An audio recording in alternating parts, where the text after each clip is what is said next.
Our host is Larry Pratt, Executive Director of Gun Owners of America.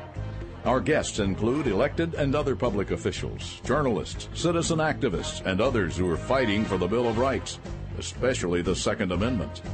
The Gun Owners News Hour covers a broad range of constitutional issues, particularly the debate over private ownership of firearms. Remember, the issue is not just about gun control, it's about control. Now, here's your host, Larry Pratt. Hello, and welcome to this edition of the News Hour. Today, you've got a treat in store. Journalist at the Washington Times, senior opinion editor, actually, Emily Miller, wrote a series of columns on getting a gun in Washington, D.C. And, Emily, I don't think it would have been too much harder to crawl over glass. Your series is just amazing. I think at some point, Larry, I would have chosen to crawl over glass than get a legal gun in D.C. And of course, you were in a somewhat unusual position because although you did want to get a gun, it was something that was a sanctioned project at your paper. So, okay, I'm going to be gone most of the day tomorrow down at the D.C. office. Okay, that's the job. But most of us don't operate that way. Well, actually, that was part of our concern when I wrote this. I actually, I originally went to my boss, my editor, and I said, I'm going to get a gun. And how about I write about it in the paper? I said it'll take about a couple weeks, I think, maybe 3 stories. Bless your heart. And he said, sure, that's great, that's interesting. And, it's the Washington Times, so everyone has a gun. They're all very positive on that idea of me getting one in the first place. So that's the intention I had. But my day job is writing editorials, so I have to still do my work every day. So, in fact, it was, in a sense, really, I was doing it for work, but I did it on my free time. I did it nights and weekends. Oh. And so it really dragged out, and that's why one of the reasons is, it was very telling for me, how is anyone going to do it? And you do actually have to take off at least 2 days of work in order to get a legal gun in D.C. and pay enormous amounts of fees. But, we can start at the beginning, if you like, on that story. Well, I just wanted to kind of set that stage, and then now that people have an idea that this is a Herculean task, was there any shame by any of the officials in Washington as your columns keep coming out one after the other, detailing what a bunch of bureaucratic nasties these are? Well, in fact, it did. And but within 6 weeks of my writing the story, and I guess I should probably tell you the punchline. As you know, and we've talked about this, it took me, from the time I started went to the police station, it took me 4 months to get a legal handgun and $435 in fees. So it was clearly intentionally designed so that maybe nobody would get a gun. I mean, how many Emily Millers are going to try to get, especially a handgun, in the District of Columbia? Maybe we can find out if there is an answer to that question. Back again with Emily Miller, the senior opinion editor of the Washington Times. You can get them from anywhere in the world because they're on the Internet, as well as publishing in that old technology called newsprint, WashingtonTimes.com. We're talking about the travails, not of Pauline, but of Emily, getting a gun in the District of Columbia. I guess I hadn't really remembered, Emily, I must have heard you when you spoke to a gun group in Northern Virginia, that it took 4 months to get a gun. But I can imagine most people at the time you were going through that, if there were any others, would have said, forget about it. I'll either move out of the city or I'll just do without a gun. Well, to answer your question from the last segment, within 6 weeks of my writing the story, because the steps were so outrageous, there were 17 steps. The city council introduced a bill that would have lessened some, and I stayed on them and, in fact, testified as a private citizen, not as a journalist, at the city council. And by March of that year, I started in October, so within 5 months, they passed a law that reduced some of the restrictions to registering a gun. This was last year. And then about 6 months later, I kept writing about it, and so they passed another law. So they are being responsive. I don't think it's out of kindness or a sudden love of the Second Amendment. D.C. officials, the fear they have is this House Republicans and Senate Republicans and pro-gun, any pro-gun, whether Democrat or Senate in House and Senate, is refusing to let any kind of more autonomy in the D.C. government for their budget until they clean up their, A, their abortion laws, and B, their gun laws. And so being exposed every day in a Washington paper really made their life difficult. And in fact, Rand Paul blocked their autonomy bill again last year, specifically for this gun right. So that's why they've made some moves in the direction and reaction to my series, which I called Emily Gets Her Gun. But, you know, here's the steer. The D.C. is the only place in the country now that you can't take a gun out of your home. You can't bear arms at all. Illinois, as you well know, is working towards a court has overturned their law saying that they can't bear arms. But so that's happened. D.C., that has not happened. So we really, our guns sit in our home in our nice paperweights, and you hope that someone, don't have to ever use it in a home invasion situation. But the reason that violent crime is increasing in this city is because we're walking around like sitting ducks, and the bad guys know that. And it's interesting that after the Heller decision, Dick Heller, a security guard that had a gun at work and couldn't have one anywhere else in the District of Columbia, beat him on their total gun ban. And yet, would you say it's fair to describe their the modifications that they made at the time as a vicious compliance with the court order? That's just so interesting, and that's the backstory of what they did. Is the Heller case obviously passed in 2008. They were forced to allow us to own handguns in D.C. after 30 years. But what they did is they put in this registration process that was so onerous. As I said, I had 17 steps to go through to get a legal gun, that most people just don't do it. Now, the criminals, of course, they never did it in the first place. They're not going to start. They're not going to tell the cops they have a gun. But, quite frankly, I hear all the time from law-abiding residents, I should say, of D.C., I'm not telling the government I have a gun, or I'm not going through all that. I've got my guns. I'm not saying anything about it. Right. There's a very, very few of us who go through this whole process. It's a completely pointless thing. No registered gun has ever been used in a crime. I mean, the guns that are on the streets are on the streets, yet crime goes up. That's an interesting point. I was talking years ago to a gal who, at least at the time, was a police officer in Philadelphia, and she'd been one for close to 2 decades. And she said, I have never made an arrest where the perp had a gun registered to him. Mm-hmm. So it's not just Washington, it's everywhere. Well, because, you go to the police station to register a gun. I know it might sound so obvious to people, but to me it wasn't. So you actually go to the police station. If you're a bad guy, you're not going anywhere near a police station. Yeah, it might be a one-way trip. Exactly. It was the most frustrating thing I have ever been through. I've been to the DMV in D.C. I've been through a lot of D.C. local government. It was the most frustrating thing. And I'll tell you, there was one point where, as you said, I was crawling across glass, and I thought, I got to stop. But I couldn't because I was already in the paper. Well, I'm glad you persisted. It made great reading, and as you've said, it actually led to some changes. And that's a good thing, too. Now, more news about the threats to your liberties and your right to keep and bear arms. This is the Gun Owners News Hour. And here once again is your host, Executive Director of Gun Owners of America, Larry Pratt. I'm speaking today with Emily Miller. She is the Senior Opinion Editor at the Washington Times. You can find her at the Washington Times online, even if you're not in the Washington, D.C. area.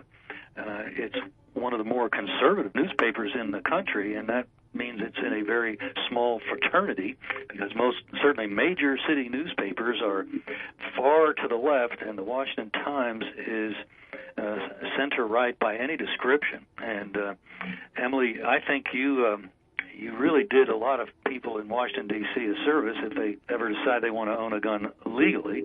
Although, as you were pointing out...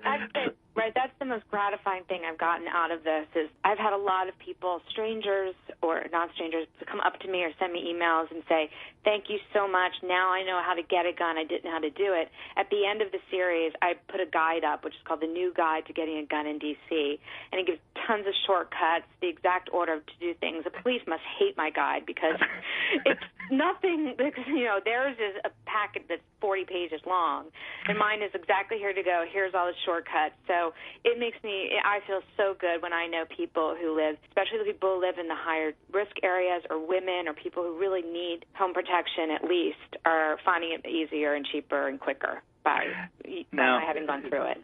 The police administer this, but are they the ones that really drove the complicated system, or was this really something that came from City Hall and from the politicians?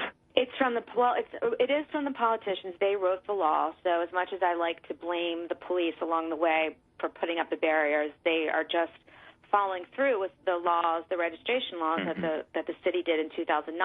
That being said, the police do not help you in any way. They do not want to help you get a gun. They also interpret the laws in D.C. totally unfairly and wrongly. And that was several other things that came over in the past year I've done is sort of write about how D.C. cops tell you you can legally transport a gun.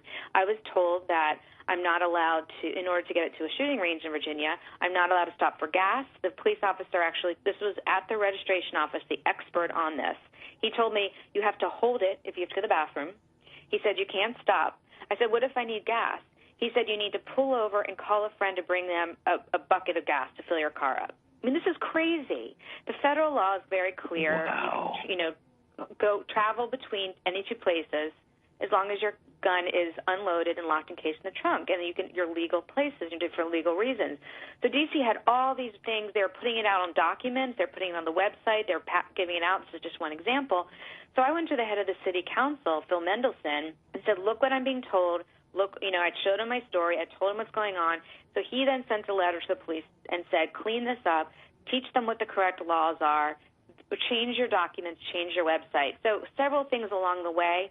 The city council has had to actually tell the police how to handle it correctly. So that's amazing, because often cops are, unless they're the union official or a sort of cop-turned-politician seeking to be a lieutenant or a captain or something of that sort, the chief of police, they're usually the kind of guys that would fit in very well at a Gun Owners of America meeting. And what you're telling me is, at least at the administrative level, the D.C. police are a bunch of wackos. Well, I will say, and let me just clarify, because I'm great friends and adore the rank and file police in Washington, D.C. They are great guys, and like you said, they are, on our side. It's Police Chief Lanier, and then the people that they put in this registration office are like the worst of the DMV type of people. Because, working in the registration office, they don't care if you have a job. They're only open 9 to 5, so you can't register a gun on weekends or at night. You have to go. So these are cops who want the easy job. They want to work 9 to 5, Monday through Friday. And quite frankly, while I'm there, they're always putting a sign on the door saying they're out for a while. So who even knows if they're putting in 8 hours? So these are like basically security guards with guns. Not even. I would actually say security guards are better people.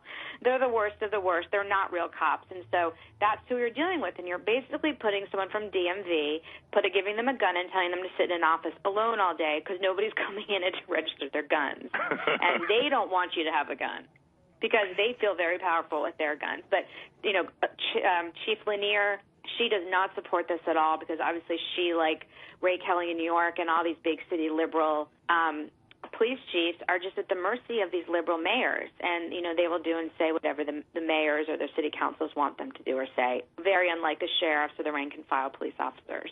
Mm-hmm. Okay, well, I'm glad we made that distinction because I've met some D.C. policemen, and they were rank-and-file, beat cops, even a detective or two, and they were squared away. They were people that had it figured out right, and they sometimes, if they thought they could trust to whom they were speaking, they would even make a somewhat snide remark about the folks that work up top that don't seem to know how to stay out of the rain or something of that sort. So I'm glad you made that clarification. But all the while... And I think, the national media, of course, the TV media, they don't know the difference. They don't know the difference between liberal city police chief and sheriff. They don't understand that one's elected. They don't understand the different politics. They don't understand the difference in rank and file, and the rank and file don't get a voice. They're not the ones testifying in Congress. They're not the ones standing behind President Obama at these press conferences. But, so it gives a false impression that all the police are behind these new gun control laws, because it's not. It's just a few elite at the top. The issue got kind of up close and personal. Why don't you recount what was it that pushed you into this odyssey of getting a gun? Well, I was house sitting for some friends, actually say dog sitting for them, while they were out of town, and they lived in this really big, nice house, and they still do, in Washington. And it was New Year's Day, and I was taking the dog just for a couple-minute walk really quickly before going to a party. And I closed the door, but I didn't lock it, which was stupid and lazy on my decision not to. And it was maybe gone less than 10 minutes. I came back, and there was a man coming out of the house. And after the break, I'll tell you the rest of the story. And the man coming out of the house, of course, was not the man of the house, and so that was obviously a concerning moment. And that's what finally ended up giving us the series Emily Gets Her Gun. So that was the good part. So a bad experience at a friend's house. The man of the house was not the one coming out of the house. Turned out the place had been... I said to him, what are you doing in there? And I wasn't scared. I should have been.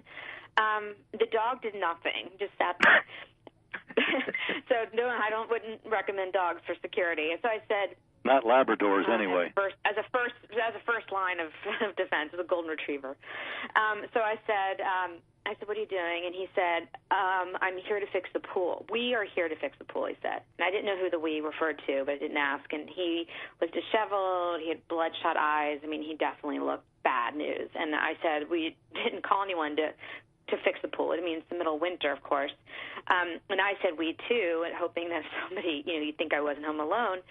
And he said, it must be for next door, and he ran away. Well, I decided that I was going to go try to get a picture of him because I was so suspicious, which was another thing I got a lesson on from the police later. Don't do that. So I ran down the street armed with my BlackBerry, thinking I was going to get a picture. And as I cornered the street, it was a cul-de-sac, and all the houses were empty. Everybody was on vacation. And I look up, and there are about 15 men out standing on the street with 2 pickup trucks. This was like all his buddies. And I knew I was in really big trouble. So at first I was just so startled I couldn't move. And then the same man ran up to me, blocked me, because I was about to take a picture of the license plates. What are you doing? You're gutsy. Or stupid. Stupid is probably more. I am gutsy, but this was not smart. I would not recommend any of this. And I said nothing. I didn't take the picture because I did get scared at that point. I said nothing, and I ran back in the house. Well, I looked around. Everything seemed in place. Nothing was gone. Nothing was missing. I looked. My purse was there. My wallet was there. I didn't think there was anything to it. Then later, I was at the party, and I get a call from my credit card company saying we've got a bunch of charges. So I look again at my wallet, and I hadn't looked inside, and he had gotten all the money and credit cards. The bigger point was, though, he had gone through the house, gotten into the kitchen, and found my bag and found my thing and took that out. And what the police said must have happened is the other guys said, oh, my gosh, she's coming back soon, get out. What was terrifying is what if I'd startled him? To this day, I don't know if he had a gun. I don't know if he would have attacked. I don't know if the other guys would have attacked. I mean, it turned out for me, okay, I lost some money and credit cards is, nothing you can't replace. But it changed my mind. And going to sleep that night when I thought, these guys could come back. I mean, they know how much stuff's in this house. This is a good take. What if they come back at night? So I barricaded myself into the bedroom using a dresser so that nobody could get in the door. But I sat there thinking, first time in my life I thought this, if I just had a gun on my night table, I could defend myself. I don't want to get raped and murdered by these people. I could sleep tonight. And that's when I started thinking about it and started talking about it. But, I asked a lot of people. I put on Twitter, which is my @EmilyMiller, I put on Twitter, how do you get a gun in D.C.? And everybody was so negative. It's impossible. You can't. No one well, they were about right. Yep. They were, and that's it was being told no that really inspired me, and that's what made me think, okay, now I really want to get a gun. They're going to screwing around with me. So, Larry, this is the subject. I'm writing a book right now on this series and what it took to get a gun, and also sort of on national gun politics, which it will be same title as the series, Emily Gets Her Gun, and it's coming out in August. So people, great. They really we'll want to get all carry the details that on of what I went online through. bookstore at gunowners.org. That will Great. be very much worth people getting. Probably make a good gift for the wife that isn't quite comfortable with having a gun in the house. Yeah, I mean, that's my odd. I'm going to have a little mix of everything in there because it's going to be this personal story of what I went through, which I think everyone can relate to if you've been through the DMV, if you've been through the government, how frustrating this stuff can be. But every other chapter is going to be the serious gun political issues that we're facing now. And when I started this series, I had never shot a gun, Larry. Literally, I've only been a year and a half ago I shot a gun. So this is all so new to me. And so exactly what you said, I think for people who are on the fence and don't really know, like I was, and I was scared to shoot a gun, and I didn't like the loud noise. I mean, now I'm shooting ARs at 100-meter ranges, so things have changed. But I'm not going to be in competition with you, milady.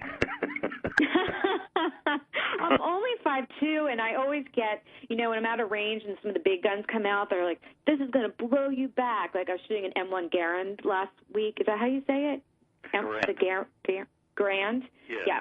And it had a bayonet on the end, and they were like, oh, no, this is going to blow you backwards. I was like, give me that gun. I mean, now I'm competitive about it, and I'm not going to let any big gun scare me, so I'll shoot anything. And then let's put in my mind the humorous couple of words, Joe Biden. Double-barrel Joe has all this great advice, and especially for the ladies. All you need is fire that shotgun out the back of the house, and boy, that's so much easier to handle than the AR-15. Well, or more recently, he said to shoot through the door. That was his thing. Yeah, exactly. Yeah, he added that bit of wisdom. I was like, don't be the FedEx guy to Mr. Joe Biden's house.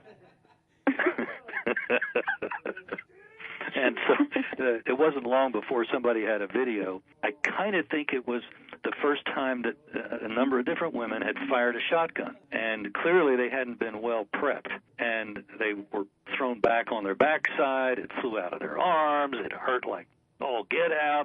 One of them... Shotguns are hard. I have trouble with shotguns. Well, they trouble. I don't like firing them either. I'd really have to want to shoot something before I used one. And then at the end of this video, with all these travails, these poor women firing a shotgun, there's a lady with an AR-15. Boom, boom, boom, boom. just as nice as you please. Joe Biden doesn't know what he's talking about, and I know for a fact that efforts to educate him fell completely on the floor. He's just unteachable. Oh. That's interesting to me. I have to say, I have, Joe Biden jokes. I love them. I could do Joe Biden jokes all day. He's just ridiculous. But what I have to say, it concerned me when he gave that advice about what he told his wife, Jill Biden, to do, and exactly what you said. He said for her, if under attack, sort of like in the situation I was in, go outside of your house where the bad guys are, as opposed to the right advice.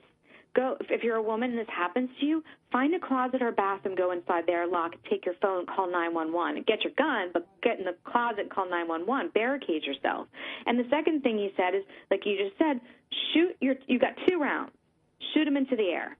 So then you're sitting there outside, unarmed, with a big gun and a bunch of guys coming after you. I mean, we know that Joe Biden is incredibly stupid, and as I just learned from you, refuses to be educated. But it genuinely concerns me that there are women in this country who are thinking, well, this is what the vice president said to do. I'll go get a shotgun, and God forbid something happens, they walk outside, shoot in the air when a bunch of crackheads are attacking them. I mean, or if they shoot through the door, they may end up sitting in jail. Well, it's just either that, or God forbid, they get raped and murdered because of some ridiculous advice the vice president. I mean, if he wants to tell Jill Biden that, I have no problem with that. But, announcing this from the position of the White House is just incredibly irresponsible. Very much so. And I think, a shotgun is great home protection. A lot of people use it because of the spray, and totally appreciate that, but as a woman, as I said, I'm 5'2". It is really hard for me to keep it up and hold it up, and I would love to be good. I would love to be able to shoot skeet well. I would love to be able to do it well, but it is just physically difficult because it's as tall as I am almost. So an AR or a handgun at least is fittable to a woman who's smaller. I want to go back to a point you were making. My eye caught a note. When you went to the D.C. Gun Registry office, and I guess that's the actual name, you made it very clear that they were not there to help you. And the gal that was on the other side of the counter was packing, I guess, sworn officer, and she told you, well, you couldn't carry one around the way I do anyway. Mm-hmm. You just got to love that.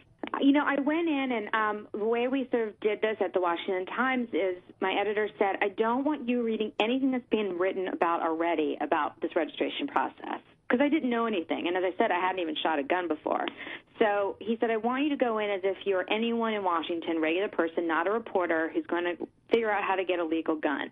So I had no idea what I was doing. And I just went in there, and I was under the mistaken impression that how you get a legal gun in D.C. would be like how you get, if say I wanted to buy a car, I would get a driver's license, and then you can buy the car. I thought that was the process. So I went in, and I said, I'm here to get a gun. And she said, well, do you have a gun? I said, no, I'm here to get a gun. I need the permit. Now, also at that time, I didn't know permit meant, in gun language, carry permit. I thought it meant, like, driver's permit. And she said, well, you can't carry. And I was like, what? Because we can keep it at home. You can't carry it around like I do. And at that point, I was like, all right, we have started down a road. It's going to be a long road. Yeah. Well, it was like that the whole 4 months. It was. We are from the government, and we are here to make sure your life is miserable. Emily gets her gun. It was a lot longer a series, obviously, than initially supposed. I thought it was going to be 2 weeks, and it's a year and a half later. I'm still trying to get through. I have my gun now. I have a SIG 229. I finally got it February of last year. But it's still, like I said to you, just transporting it took me having to write another story and go back to City Hall and go back to the police station. I mean, everything they do here, they make it so difficult for gun owners legally. And as you've pointed out, the criminals have a free-for-all in this city. I mean, they don't really care what's going on with them. I mean, they're just going to shoot everyone up. And again, last year in 2012, assaults with a gun were up 20% in Washington. Rapes and sexual assaults were up 50%. And that's what happens when you have a place that's a gun-free zone. It's just, it's the criminals' playground. No, I hadn't heard that phrase before. That is a very apt one. I just made it up on the spot. Well, and it's a playground because the image of a playground is no danger, no worry, just enjoy yourself, and that's pretty much what a criminal can do in D.C. Because you reminded me of somebody told me that they had been in San Francisco years and years ago, but it was already very anti-gun, and the individual was assaulted, mugged, actually, I guess would be the precise word, stick him up, give me your money sort of thing, and he produced a gun instead of the money. And the thug said, have you got a permit for that? Oh, come on. And so, the criminal's playground indeed. And so, that obviously spoke about the same as anybody in Washington, D.C. in the government or the criminal class.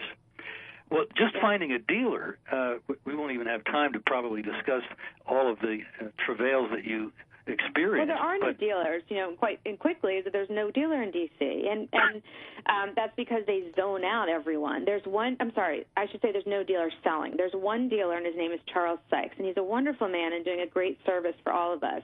So he can transfer the handguns. Otherwise, we couldn't have them at all. But there's no place to buy or sell. And so Charles Sykes has a very slow business because, as I said, not very many people are going the legal route and getting guns. But, so you have to find a way to get a gun and get it transferred into D.C.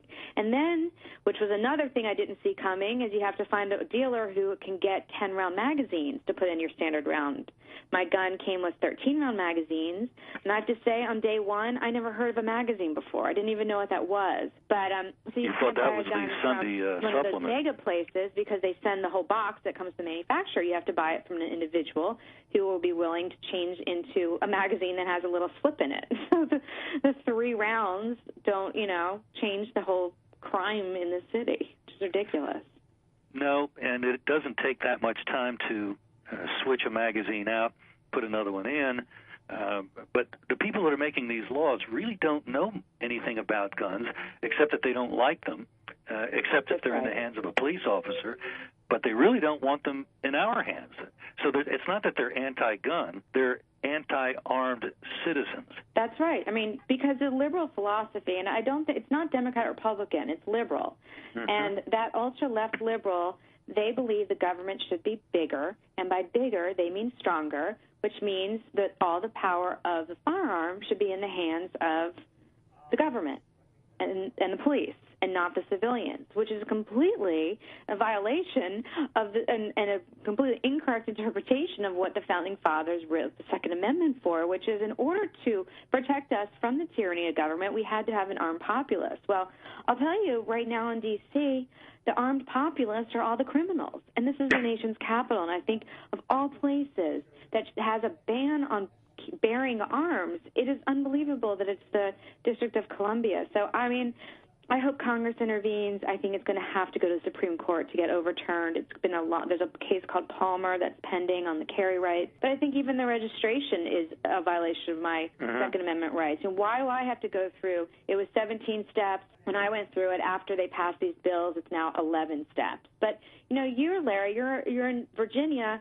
You walk into a store and it's 1 step. And here I am 3 miles across the river, and it's 11 steps, and it costs money, and the government fingerprints me for life, and I have to get a card, an actual ID card that says I own a gun and keep it with my gun at all times. I mean, I don't think George Washington had that in mind. I really don't. I have many times thought, oh no, George Washington and the guys were freezing their feet off, sometimes literally, at Valley Forge thinking, man, we sure got to get guns registered. Right, when the British are coming, they're thinking, wow. It's like, as in the San Francisco story, it'd be like the British coming over here and be like, do you have permits, you Americans, for those guns in the Revolution? That is sort of the ruling class way of thinking and speaking. Have I allowed you that privilege? Yeah. We don't have much time, but one thing I thought was particularly dangerous in the city's set of requirements was that you're supposed to find a handgun class. The list they gave you probably could have ended up getting you a crime victim right there. That was the part where I mentioned earlier where I thought I literally can't do this. I don't care if people are reading it in the newspaper. I can't. Because at that time, which they now have changed because I've been writing about it so much, they required you to take a 5-hour safety class. And I'll point out that Maryland, that new law they just passed, is now requiring Marylanders to do this 5-hour safety class that D.C. eliminated last year because it was stupid. But this class was not run by the government. It's run, anyone who is vaguely certified could teach it. So the police give you a list, 47 names, all men, and phone numbers. No address, no certification, no website, no email, no affiliation. And I kept calling the police going, I don't know who these men are. I don't know where they are. They're none in D.C. because we weren't allowed to teach the class in D.C. because it required an hour at the range. I said, you're expecting me, an unarmed woman, to go to the home of some armed man who knows I'm unarmed. I don't know anything about him. I can't even tell someone where I'm going because I don't know where I'm going. And that's a safe thing for me. So I think that more than anything else got across to the city council how this was such a disservice, and it was just put in such a barrier for so many people, for women, and then as the majority of the city is, doesn't have much money and poor because this cost is so rare, people need it. They were charging market rate. They were charging $250 to take this class. So it was very expensive for me and obviously prohibitively expensive for the majority of the poor people in Washington, D.C., which D.C. is such a poor city mostly. So, it just really, they really as you said, they were writing these laws and not thinking through the implications in the hopes that it would stop everyone? Well, you ended up with a pretty good-sized handgun. You said it, I may have been speaking over you, the P29, 229. It is a 9mm, and it's a pretty hefty gun, so I presume it doesn't have too much kick to it. No, and I got the full size when I finally learned to shoot, and I rented some guns. I really quickly learned that as something women, I think, new people don't know, is that a full size, the bigger the gun, the less, as you said, kick it is. And I thought I wanted a small gun, but that was just so uncomfortable to shoot. So it's nice. I like it. I enjoy shooting, and I enjoy going to the range. And, I guess still got to learn to clean it, though, Larry. I'm not very good about that. Well, Emily got her gun. That's all that matters for now. Thanks so much, Emily. Thank you. I've had a Our great rights to pleasure. keep and bear arms has never been under as much attack. And gun owners of America are fighting daily in Washington to protect that right. This program, the Gun Owners News Hour, keeps you up to date on that fight. GOA is the only no-compromise gun lobby in Washington. The Gun Owners News Hour is hosted by GOA's Executive Director Larry Pratt. The Bill of Rights protects every American's God-given right to keep and bear arms. Now that right is being seriously undermined as legally registered rifles are being confiscated in some parts of our country. If we're not careful, we may find ourselves with no right to own guns, and that's where Gun Owners of America comes in. Gun Owners of America is in Washington every day fighting for you to keep that right. Congressman Ron Paul has called GOA the only no-compromise gun lobby in Washington. You need to be part of this great grassroots group of activists who are keeping the heat on their members of Congress. Find out right now how you can join. Call 888-886-GUNS and get started receiving their fact-filled newsletters and action alerts. Call 888-886-GUNS or go to their webpage at gunowners.org and help make your voice heard in Washington. Make that call right now and call Gun Owners of America at 888-886-GUNS. Remember, it's not just about gun control, it's about control.